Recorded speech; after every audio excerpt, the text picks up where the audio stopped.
Hello, it's Chiki, and as you saw in the title of the video, we're going to be talking about my Philippine immigration experience as a solo female traveler and with no history of travel. So, was it good? Was it hassle-free? Was it stressful? Was it traumatizing? That's what we're gonna find out in this story. So, yeah, if you're a Filipino and if you are a commoner, kung hindi ka kasama dun sa mga pinagpala na may maraming pera, you know that it can be hard for us to get through the immigration. I'm sure there are Filipinos that didn't experience any kind of trouble when going through the immigration interview, but we also know that there are a vast majority of Filipinos that got offloaded or missed their flight because of the unnecessary long questioning during their flight. And so, yeah, let me tell you my story. So let's go back to 2023. That was my very first international travel. And that was the height of the immigration issues emerging on social media that Filipinos experienced during their flight. And I can remember the one story that really stuck to me was this story of a Filipina. So she has an extensive travel history. She was supposed to go to Israel for a Christmas holiday, and she was subjected to a second interview, and that interview went on for so long, and she was asked so many unnecessary questions unrelated to her travel. And one of them was, she was even asked for her what do you call this? She was asked for her yearbook, and you're gonna be traveling abroad, why would you need one? But anyway, she ended up missing her flight, and so going back to my own travel. And so before my flight, I made sure that I prepare all of the documents that I thought you're going to be asking. So I have my COE, my return ticket, my hotel booking, my itinerary, and my ITR. I also prepared or print out a copy of my bank statements. I know I read on a lot of YouTube comments that they're not supposed to be asking that because of the bank secrecy law, but I prepared it just in case. If they're gonna ask me if I have funds for travel or if I can support my travel, at least I have something to show. And so my travel date came. I went to the airport, paid my travel tax, checked in, went to the immigration. There was not a lot of people, maybe ahead of me, maybe there's one or two. So I lined up, wait for my turn, and then this immigration officer bid me to come towards him. But as I was lining up, I was nervous, excited, because again, that was my very first international travel. So yeah, I can't wait, to go abroad. But I feel it in my gut that everything's gonna go smoothly, nothing's gonna go wrong. But like, my brain is telling me that I should be nervous because again, I kind of prepared myself that I might be subjected to a second interview because I am a walking red flag. At least that's what the immigration spokesperson said, that some of the red flags that they are looking for is if you are a solo female traveler, if you don't have any travel history, if you're going to countries that are talamak sa mga Filipino na mag-TNT, and Japan, I suppose, is one of them. But anyway, so yeah, I stuck it in my head that I might be subjected to second interview, but again, I have a really good feeling that day that nothing's gonna go wrong. And so the immigration officer bid me to come towards him. I said good morning, and he didn't reply, but he was very chill, he asked, I gave him my passport and my boarding pass, and he asked me for my return ticket, for my hotel booking, and my COE. And then the questions that he asked me is what I'm gonna do to Japan, when I'm gonna return, and what's my work. So after those questions, he stamped my passport, gave it back to me, and I proceeded to the security. And I was so surprised because I wasn't expecting it to go that smoothly. I was thinking that there are going to be a lot more questions than that, but holy cow, I felt very lucky that, easy peasy. Like, I was psyching myself out before a few days, even months before I went to the airport. But yeah, it went really smoothly, and of course I was very happy. And then come 2024, my second international travel. So from 2023 to 2024, I didn't go out of the country.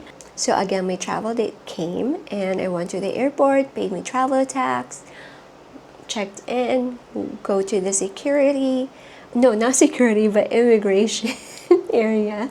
So I'm the only one waiting in line. There's no one else. But there are already some people being interviewed by the immigration officer, and there were several booths still open. And so I stood there, and by this time, while I was waiting, I felt nervous and afraid. Yeah, for some reason, it felt like it's not gonna be easy peasy just like last year. And I'm thinking, I'm trying to calm myself down, that I'm telling myself, you shouldn't be nervous, nothing's gonna go wrong. You already had a previous travel, you went back on time, and you are a legitimate traveler, so there's really nothing for you to worry about. But I really couldn't shake off that feeling. And yeah, and so while I was waiting, my focus went into the immigration officer right in front of me. She was doing something, but I noticed that her eyebrow was sky high. And she was grumpy, she was pouting, she was scowling. Like, you can feel her negative aura miles away. Okay, that's an exaggeration, but from my distance, you could definitely tell that she was in a very bad mood. But even though I'm nervous and afraid, I still have a little bit of bravado in me, and so I was thinking, it's fine if she's the one that's going to interview me. I know I can get through her. I'm a legitimate traveler. I have all the documents that they're going to be asking for, and I know I can defend myself if need be. So that's that. And then she looked up, bid me to come towards her. I went up to her, said good morning, and deadma, nothing. Like, she didn't even acknowledge that I was there. The whole time she was just looking down at whatever she's doing. And yeah, I know I'm not expecting her to be friendly or to be chatty towards me, but at least acknowledge that I am there, or just give some courtesy. And anyway, so I let that go, and I was like, okay. So she's, that's it. And so I gave her my passport and my boarding pass. The only acknowledgement that I got was when she took it. And so she asked for the purpose of my travel. I said it's for a holiday. And then she asked me when I'm gonna return. I said the date, and I gave her she asked for the copy of my return ticket. She asked for a copy of my hotel booking. She looked at it and she said, "Bayad na to?" And I said, "No, not yet, but my credit card information is already given to the app that I used." And so She asked what my work was. I said BPO. She asked for my ID. I said I don't have one because we're working from home. And then she asked if we're using any messaging app. I said Skype. And when I said that, she looked suspicious. She looks like she doesn't believe me. And so I offered my COE, and she looked at it and then said nothing. Then she went back to my hotel booking and she said, "Are you traveling alone?" I said yes. And she asked, "Why is it on your hotel booking it says 2 people?" And I said, "Well, because the room can accommodate 2 people." And she let that go. And then so she checked again the information on my COE, and she asked if I have a sponsor. I said no, none. And she went back to my hotel booking. And she said, "Bakit hindi pa to bayad? Patingin ako ng email mo." So she asked for my email confirmation. I gave it to her. But before I gave it to her, at that time I was already stressed because first of all, the manner that she asked me was really, really unpleasant. And so yeah, I was stressed. And then it took me a while to find the email confirmation on my email. And when you have someone scowling at you, giving out that negative energy, it makes it even more stressful. And I really hate it when, someone is waiting on me. So that just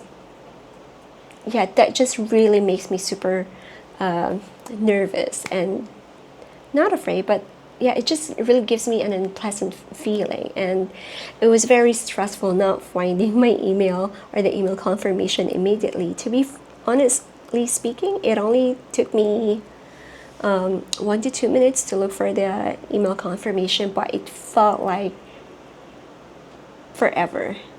So anyway, I finally gave her the email confirmation. I gave her my phone actually. And so she looked at it.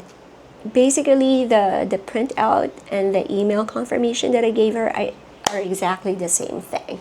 So anyway, she asked again for the 3rd time, "Bakit hindi ba ito bayad?" And I wanted to explain to her, the situation, but she's not giving me time to explain. So I blurted out, and again, I was already very stressed at this point because I'm already thinking in my head that she might send me to a second interview. And so when she asked me for the 3rd time, "Bakit hindi pa to bayad?" I blurted out, ayun yung binigay sa akin, anong gagawin ko? I was not able to hold myself at that point. I try to be calm, collected, and neutral and respectful as much as I can. But again, because of the stress and the emotion and the fear of going through the second interview, when I answered back, I couldn't keep the edge off of my voice. So I wanted to explain to her that even though it's not yet paid, my credit card information is already taken, and it already says on the booking confirmation that whether or not I arrive at my hotel on the day of my booking, the amount is still going to get deducted on my credit card. So basically, it's as good as paid, right? So yeah, I wanted to explain her that, but she wouldn't give me any chance to do that. And so that's why I blurted out those words. Ayun na nasagot ko siya that way. I wouldn't recommend that you do it that way because I'm trying really hard to be neutral and respectful, because I'm afraid that I don't want things to escalate. I don't want to go to the second interview, because if I go there, I know that the chances of me getting offloaded is higher. So I'm really trying to avoid that situation. But anyway, after I answered that, she took a deep breath and she stamped my passport and gave my passport and boarding pass to me without a word. So I was like, holy shit. In my head, I was, talking that way. And I took it.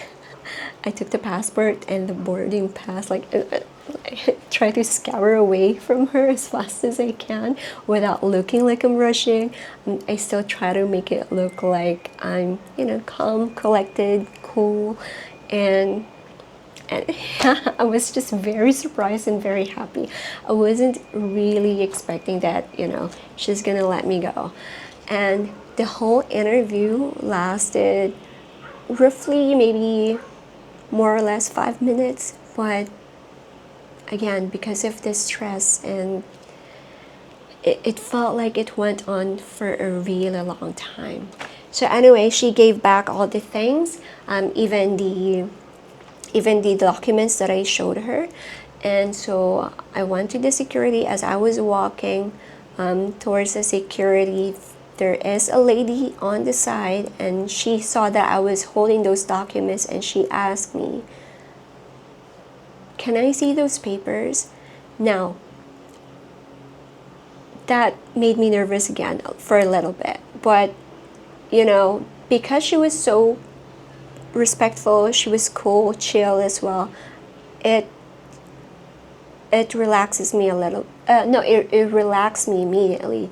And so I went towards her. I gave the papers, and she flipped through it, make sure that the papers are, I told her, by the way, that those are the documents that I showed the first immigration officer. So she was just making sure that, those papers are what they are.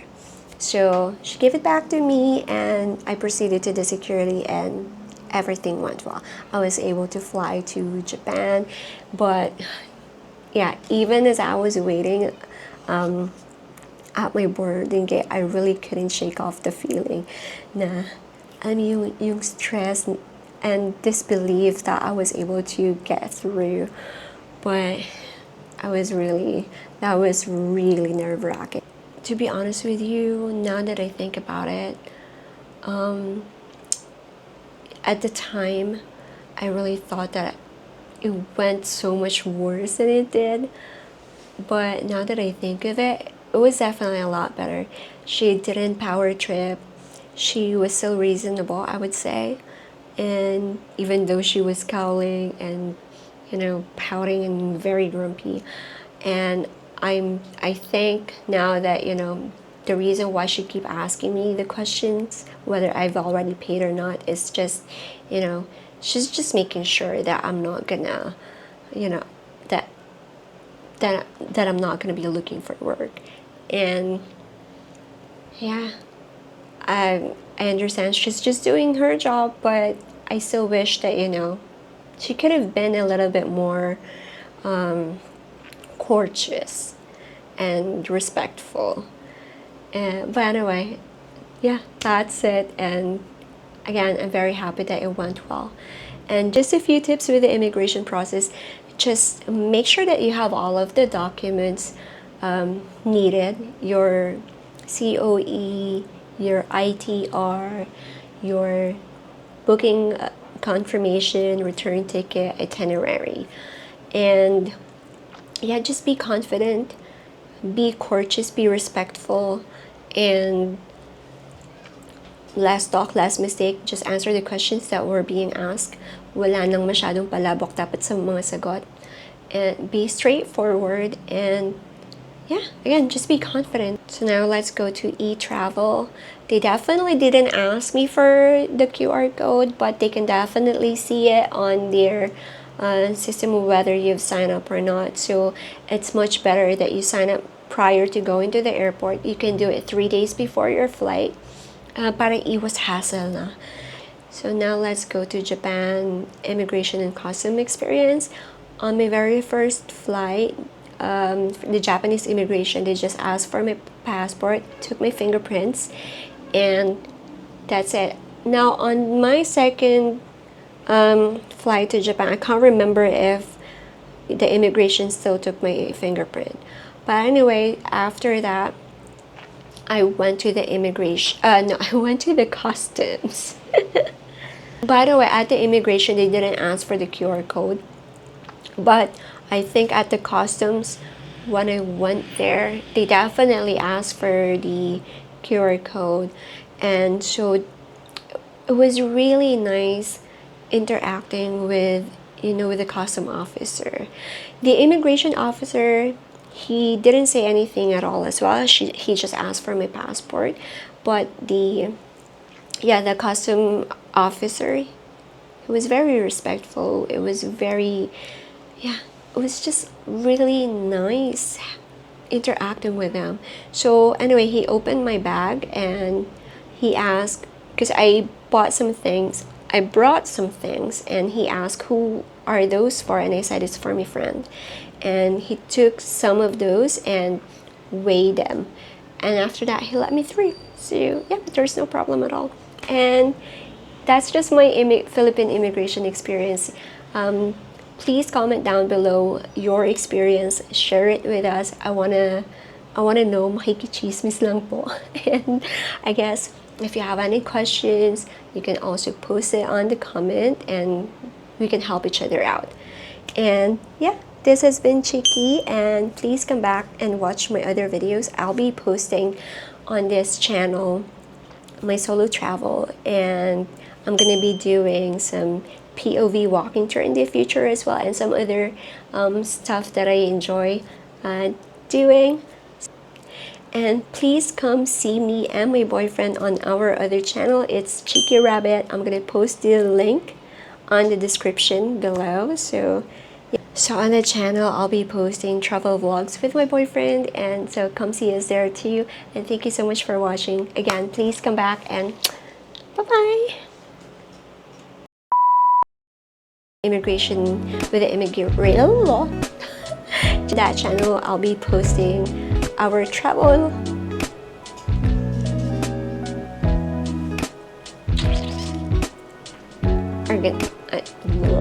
And if you want to watch, or you want